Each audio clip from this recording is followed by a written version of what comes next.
ನೋಡ್ರಿ, ಬಿಜೆಪಿಯವರು ನಿಮಿಷ ಬಿಜೆಪಿಯವರು ಟೀಕೆ ಯಾಕೆ ಮಾಡ್ತಾ ಇದ್ದಾರೆ ಗೊತ್ತಾ? ಕೈ ಒಸಕುತ್ತಾ ಇದ್ದಾರೆ. ನನಗೆ ಸಿಕ್ಲಿಲ್ವಲ್ಲ, ನಮ್ಗೆ ಸಿಕ್ಲಿಲ್ವಲ್ಲ, ನಮ್ಗೆ ಸಿಕ್ಲಿಲ್ವ ಅಂತ. ಅವರಲ್ಲಿ ರೆವಿನ್ಯೂ ಮಿನಿಸ್ಟರ್ ಇದ್ರಲ್ಲ, ಅಶೋಕ್ ಅಣ್ಣ ರೆವಿನ್ಯೂ ಮಿನಿಸ್ಟರ್ ಆಗಿದ್ರಲ್ಲ, ಇಂಥ ಕೆಲಸ ಮಾಡಬೇಕಾಯ್ತು. ಯಾರು ಬೇಡ ಅಂದಿದ್ದವರು? ಓಲಿ ಬಡವ್ರಿಗೆ ಏನಾದ್ರು ಸಹಾಯ ಮಾಡಬೇಕಾಯ್ತು. ಏನು ಬಡವ್ರಿಗೆ ಸಹಾಯ ಮಾಡೋಂಥ ಕಾರ್ಯಕ್ರಮ ಏನು ಕೊಟ್ಟಿದ್ದಾರೆ? ಟೀಕೆ ಮಾಡ್ತಾರೆ ಅವರು, ಟೀಕೆ ಮಾಡ್ತಾ ಇರಬೇಕು. ಅವರು ನಮ್ಮನ್ನ ನೆನೆಸ್ಕೋತಾ ಇರಬೇಕು. ಜನರ ನಮ್ಗೆ ಆಶೀರ್ವಾದ ಮಾಡ್ತಾ ಇರಬೇಕು. ಆ ಕೆಲಸ ಆಗ್ತದೆ. ಯಾವ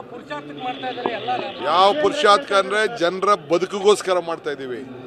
ಜನರ ಆಸ್ತಿಗಳ ಗ್ಯಾರಂಟಿಗೋಸ್ಕರ ಮಾಡ್ತಾ ಇದ್ದೀವಿ. ಮುಂದಿನ ನಮ್ಮ ಗ್ಯಾರಂಟಿ 6ನೇ 7ನೇ ಗ್ಯಾರಂಟಿ ನೀರು. ಎಲ್ಲರೂ ಕೂಡ ಕುಡಿಯೋ ನೀರು ಕೊಡುವಂಥದ್ದು, ಭೂಮಿಗೆ ನೀರು ಕೊಡುವಂಥದ್ದು, ಕೆರೆ ತುಂಬಿಸೋಂಥದ್ದು, ಎಲ್ಲ ಡ್ಯಾಮ್ಗಳು, ಕೃಷ್ಣ, ಕಾವೇರಿ, ಮೇಕೆದಾಟು, ಎತ್ತಿನೊಳೆ, ಇವೆಲ್ಲ ಕೂಡ ಏನು ನಮ್ಮ ಇದು ಮಾದಾಯಿ, ಇವನ್ನೆಲ್ಲ ಮುಗಿಸೋಂಥದ್ದು ನಮ್ಮ 7ನೇ ಗ್ಯಾರಂಟಿ. ಆ ಗ್ಯಾರಂಟಿಗಳು ಕೂಡ ನಾವು ಮಾಡ್ತೀವಿ.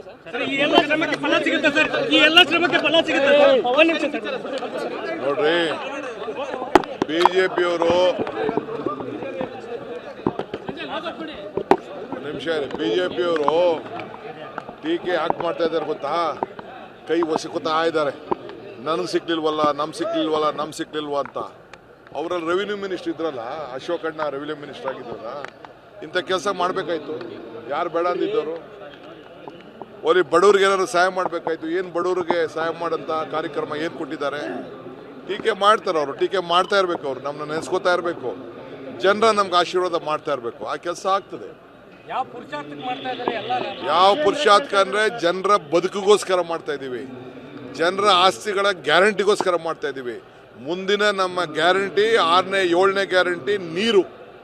ಎಲ್ಲರೂ ಕೂಡ ಕುಡಿಯೋ ನೀರು ಕೊಡುವಂಥದ್ದು, ಭೂಮಿಗೆ ನೀರು ಕೊಡುವಂಥದ್ದು, ಕೆರೆ ತುಂಬಿಸೋಂಥದ್ದು, ಎಲ್ಲ ಡ್ಯಾಮ್ಗಳು, ಕೃಷ್ಣ, ಕಾವೇರಿ, ಮೇಕೆದಾಟು, ಎತ್ತಿನೊಳೆ, ಇವೆಲ್ಲ ಕೂಡ ಏನು ನಮ್ಮ ಇದು ಮಾದಾಯಿ, ಇವನ್ನೆಲ್ಲ ಮುಗಿಸೋಂಥದ್ದು ನಮ್ಮ 7ನೇ ಗ್ಯಾರಂಟಿ. ಆ ಗ್ಯಾರಂಟಿಗಳು ಕೂಡ ನಾವು ಮಾಡ್ತೀವಿ.